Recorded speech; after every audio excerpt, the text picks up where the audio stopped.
సలాం బావర్చికి స్వాగతం అండి. నిన్న శుక్రవారం రోజు హోటల్ ఓపెనింగ్ చేశాము. కస్టమర్స్ రివ్యూ అడిగాను. వాళ్ళకి ఎలా ఉంది ఫుడ్ తిన్న తర్వాత వాళ్ళ ఫీలింగ్ ఏంటి అనేది నేను అడిగాను. మీరు కూడా వినండి. మీరే మీ వాళ్ళ మాటల్లోనే మీరు వినండి. జెన్యూన్ రివ్యూ ఇచ్చారు, వినండి ఒకసారి, మీకు తెలుస్తుంది. సూపర్ బాగుంది. నిన్న వచ్చాము, అమౌంట్ ఒక రోజు ఎక్కువగా కానీ టేస్ట్ అయితే బాగుంది. రాత్రి కూడా వచ్చాను, నిన్న రాత్రి నిన్న ఓపెనింగ్ అన్నారు, వచ్చాము. ఏం కర్రీస్ ఏమీ ఇలా కొత్త రైస్ తీసుకొని పోయినాము. ఓపెనింగ్ అనేది బాగుంది. మళ్ళా వచ్చాము. కర్రీస్ ఉన్నాయి కదా, అన్ని కర్రీస్ కూడా ఇంకా మీరు పెట్టండి. అన్ని కర్రీస్ ఉన్నాయి ఇప్పుడు. మంచిది, బాగా టేస్ట్ ఉంది. మా పిల్లలు కూడా తిన్నారు, బాగుంది. నిన్న కర్రీ చేయడం కొంచెం లేట్ అయింది నా, అవును, అందుకని అది నిన్న కొంచెం ఆపినాము.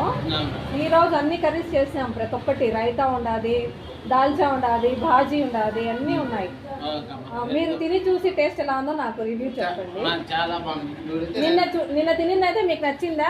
నచ్చింది. ఏం కర్రీస్ లేకనా నచ్చింది. కర్రీస్ లేకుండానే బాగుంది. లేకనే అసలు ఏం మిగిలేదు. అటైనాము అడిగినాక పిల్లలంతా బాగా ఎంజాయ్ చేశారు. మళ్ళీ ఉంది నా ఏం కర్రీస్ లేకుండా అడిగిపోతే కర్రీస్ ఏం వేసుకోకపోయినా కూడా బాగుంది అని చెప్పారు. బాగుంది, వచ్చాము.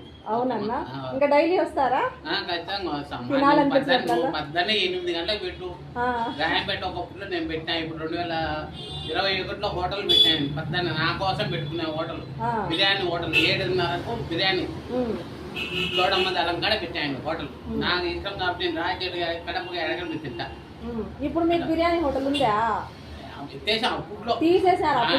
అప్పుడు పద్దెన్న తినేదానికి హోటల్ పెట్టుకున్నా. మీరు తినడానికి హోటల్ పెట్టుకున్నారా? ఇప్పుడు బాగా టేస్ట్ ఉంది కాబట్టి పద్దెన్న పెడితే ఇంకా బాగా జరుగుతుంది. పద్దెన్న రాంపేటలో లేదు, నాని పెట్టాను అనుకోండి. ఇదే సూపర్ గా క్లిక్ అవుతుంది. సరే అన్న, సరే, అలాగే. థ్యాంక్ యూ అన్న, మీ రివ్యూ ఇచ్చినందుకు థ్యాంక్స్ అన్న.